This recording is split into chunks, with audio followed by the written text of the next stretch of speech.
12. On his way to the East 5 tube, Erno considered the officer's rant.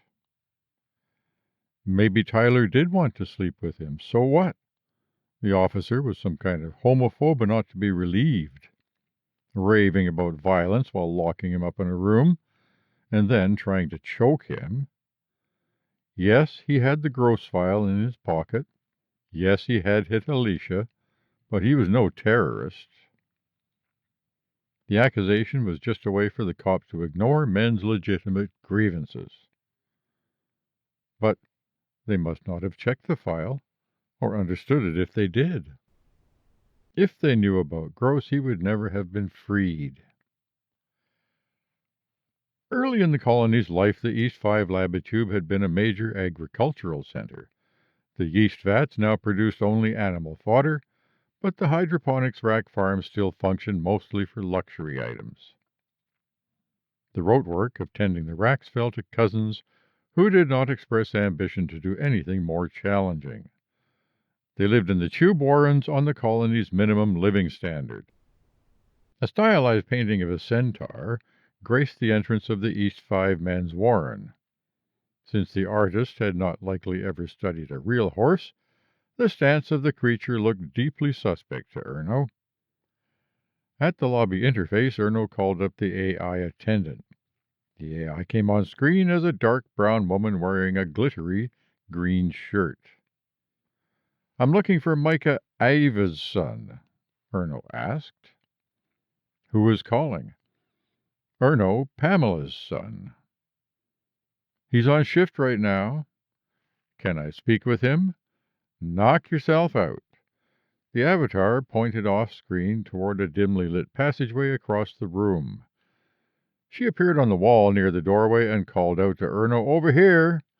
Follow this corridor, third exit left to the ag tube." Outside of the lobby, the corridors and rooms here had the brutal utilitarian quality that marked the early colony, when survival had been the first concern and the idea of humane design had been to put a mirror at the end of a room to try to convince the eye that you weren't living in a cramped burrow some meters below the surface of a dead world. An environmental social worker would shudder. The third exit on the left was covered with a clear, permeable layer. From the time he was a boy, Erno had disliked passing through these permeable barriers. He hated the feel of the electrostatics brushing his face. He took a mask from the dispenser, fitted it over his nose and mouth, closed his eyes, and passed through into the ag tube. Above, layers of gray mastic sealed the tube roof.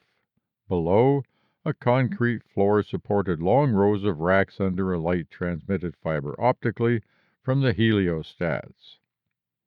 A number of workers wearing coveralls and oxygen masks moved up and down the rows tending the racks. The high CO air was laden with humidity, and even through the mask smelled of phosphates.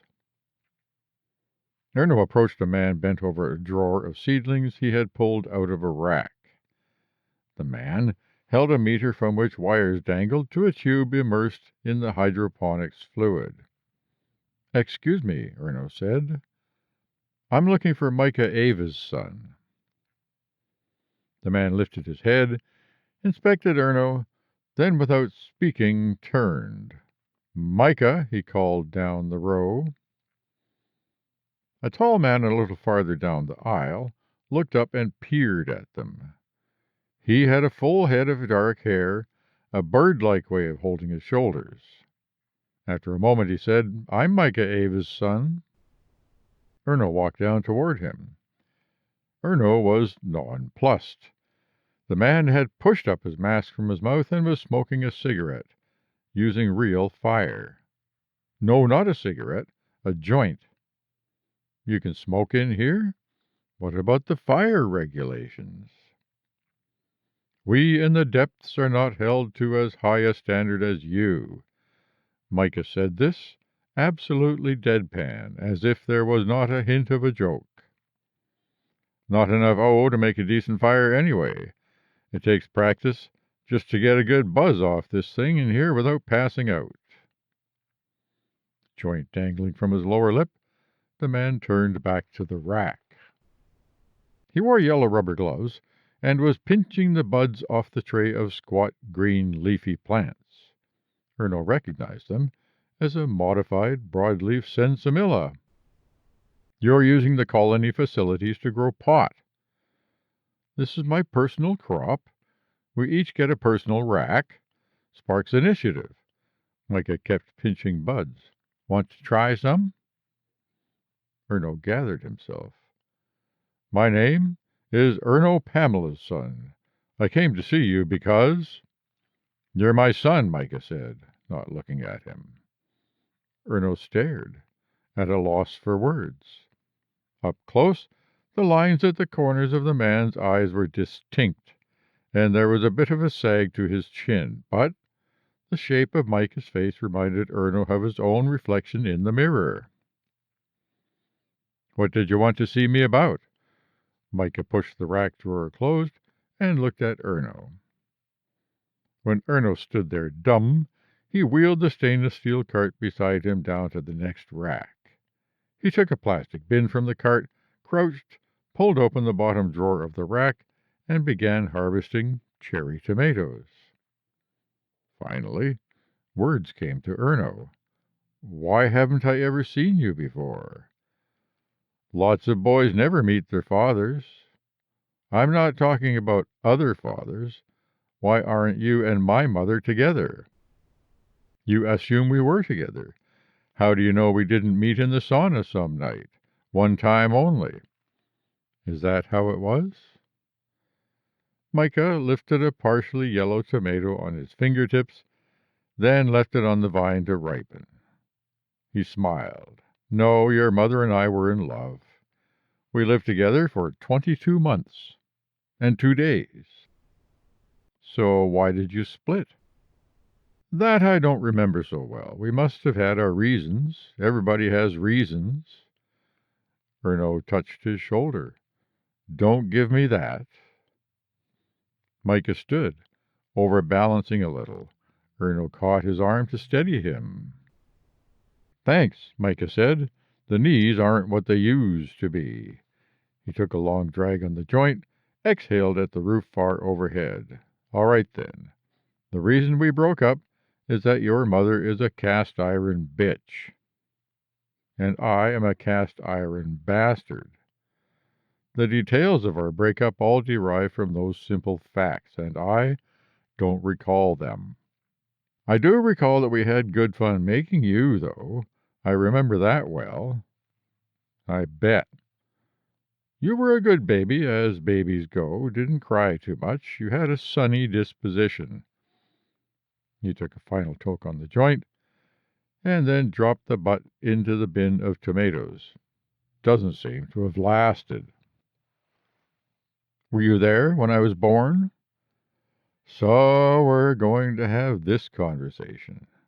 Micah exhaled the last cloud of smoke, slipped his mask down, and finally fixed his watery brown eyes on Erno.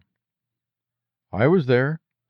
I was there until you were maybe 6 or 7 months. Then I left." "Did she make you leave?" "Not really." His voice was muffled now. "She was taken with me at first because of the glamour. I was an acrobat. The Cirque Jacinthe. But her sister was in the marriage and her friends. She had her mentor, her support group. I was just the father. It was okay while it was fun, and maybe I thought it was something more when we first got together, but after a while, it wasn't fun anymore." "You just didn't want the responsibility." "Erno, to tell you the truth, that didn't have much to do with it. I liked holding you on my lap and rubbing you with my beard. You would giggle. I would toss you up in the air and catch you. You liked that. Drove your mother crazy. 'You're going to hurt him,' she kept saying." Erno had a sudden memory of being thrown high, floating, tumbling, laughing. "So why did you leave?" "Pam and I just didn't get along. I met another woman that got hot, and Pam didn't seem to need me around anymore. I had filled my purpose. Emotion worked in Erno. He shifted from foot to foot. I don't understand men like you. They've stuck you down here in a dorm. You're old and you've got nothing. I've got everything I need. I have friends. Women shit on you and you don't care. There are women just like me. We have what we want. I work, I read, I grow my plants. I have no desire to change the world. The world works for me. The genius of the founders, Erno. Micah opened another drawer and started on the next rack of tomatoes, was that they minimized the contact of males and females. They made it purely voluntary. Do you realize how many centuries men and women tore themselves to pieces through forced intimacy? In every marriage, the decades of lying that paid for every week of pleasure? That the vast majority of men and women, when they spoke honestly, regretted the day they had ever married? We have no power. Micah made a disgusted noise. Nobody has any power. On earth, for every privilege, men had 6 obligations. I'm sorry you feel that something has been taken from you. If you feel that way, I suggest you work on building your own relationships. Get married, for pity's sake. Nothing is stopping you.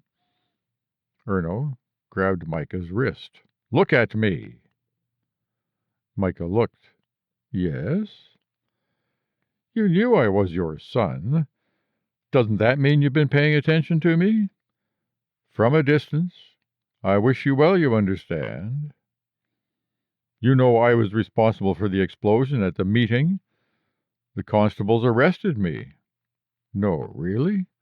That sounds like trouble, Erno. Don't you want to ask me anything? Give me your number. If I think of something, I'll call. Assuming you're not banished by then. Erno turned away. He stalked down the row of hydroponics. Come by again, Erno, Micah called after him. Any time, I mean it. Do you like music? The next man down was watching Erno now. He passed through the door out of the ag tube, tore off the mask, and threw it down. Some of the permeable barrier must have brushed Erno's face when he passed through, because as he left East 5, he found he couldn't keep his eyes from tearing up. The Grandstand Complex. 2 motorcycle racers had been rivals for a long time. The one telling the story had been beating the other, Tony Lukatovich, in every race. Tony takes increasing risks to win the crowd's approval without success. Finally, he makes a bet with the narrator.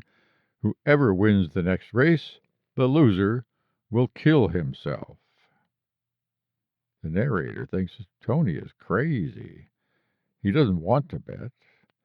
But when Tony threatens to tell the public he is a coward, he agrees. In the next race, Tony and another rider are ahead of the narrator until the last turn, where Tony's bike bumps the leaders and they both crash. The narrator wins, but Tony is killed in the crash. Then the narrator finds out that before the race, Tony had told a newspaper reporter that the narrator had decided to retire after the next fatal crash. Did Tony deliberately get himself killed in order to make him retire? Yet, despite the news report, the winner doesn't have to retire. He can say he changed his mind. Tony hasn't won anything, has he? If so, what?